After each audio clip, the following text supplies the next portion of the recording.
ഈ പ്രവർത്തനങ്ങൾ അവൾക്ക് താൽക്കാലിക സന്തോഷം നൽകി. പക്ഷേ അവൾ ഇപ്പോഴും കൂടുതൽ സമയവും അവാർഡ് നോക്കി ഇരിക്കുന്നതും തലകറക്കം കാരണം അനങ്ങാൻ വിസമ്മതിക്കുന്നതും കാണാൻ പ്രയാസമായിരുന്നു. അവളുടെ വിക്ക് കൂടുതൽ വഷളാകുന്നതും ഞങ്ങൾ ശരിക്കും ശ്രദ്ധിച്ചു.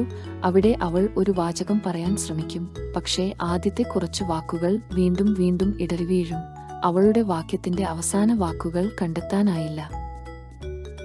ട്യൂമർ അവളെ ശരിക്കും ബാധിക്കുന്നതിന്റെ ചെറിയ ഓർമ്മപ്പെടുത്തലുകൾ മാത്രമായിരുന്നു ഇവ. രാത്രികൾ കഠിനമായിരുന്നു. അവൾക്ക് നന്നായി ഉറങ്ങാൻ കഴിഞ്ഞില്ല. കിടക്കാൻ അവൾക്ക് ഒരു പ്രശ്നമായിരുന്നു. അതിനാൽ ഞങ്ങളുടെ 6 മാസം പ്രായമുള്ള കുഞ്ഞിനെ കാര്യം ചെയ്യുന്നതിനും ഇസബെല്ലയെ കാര്യം ചെയ്യുന്നതിനും ഇടയിൽ രാത്രികൾ വീട്ടിലെ ആർക്കും അത്ര വിശ്രമമായിരുന്നില്ല.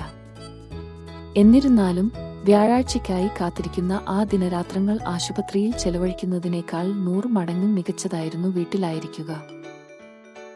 ബുധനാഴ്ച രാവിലെ ഞങ്ങൾ ആശുപത്രിയിലേക്ക് മടങ്ങുകയാണെന്നും കുറച്ചു സമയത്തേക്ക് അവിടെ താമസിക്കാൻ പോകുന്നുവെന്നും അവളോട് പറയേണ്ടി വന്ന ഭാഗം ഞാൻ ഭയപ്പെട്ടു. ബുധനാഴ്ച രാവിലെ അവൾക്ക് വളരെ ബുദ്ധിമുട്ടായിരുന്നു.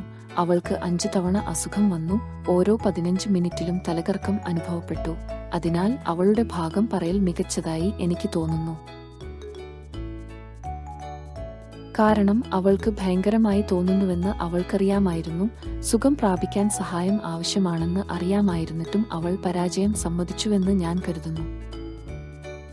കുറച്ച് കണ്ണുനീർ ഉണ്ടായിരുന്നു, പക്ഷേ അവൾ പ്രതീക്ഷിച്ചതിലും നന്നായി അത് ഏറ്റെടുത്തു.